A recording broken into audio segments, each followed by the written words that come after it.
My name is Kyle Youngs. I'm a sports medicine doctor here in Fort Worth, Texas. I have run Cowtown, at least all of the events, at least one time, at least the individual events. Coming at you guys today to talk to you about a couple of different tips that I have to help prevent injuries during your marathon training. So the first thing that I always like to talk to people about whenever they start training for a endurance running event, whether that's the 5K, 10K, half, whatever it is, start low and go slow in terms of your mileage. Whenever you first start a training program, you're going to be super excited to get out there.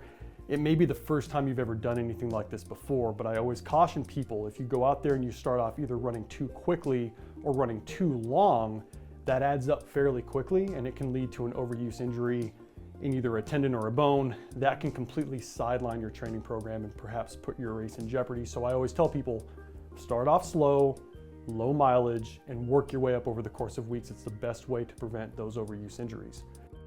The next thing I like to talk about with people are dynamic warm-ups. People like to stretch before they run. They feel like it helps them prepare for the race, helps prevent injuries.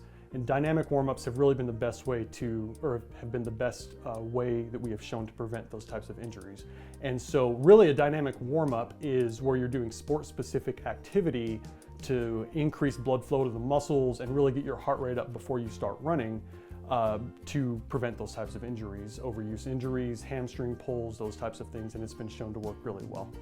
The third thing that I always tell people whenever they are trying to prevent injuries during running events, listen to your body. And so if you've run long distance before, if you've run half marathon before, if you've run marathon, ultra marathon before, you know that preparing for something like that is going to hurt from time to time. You're going to feel general aches and pains as you are going through your training program.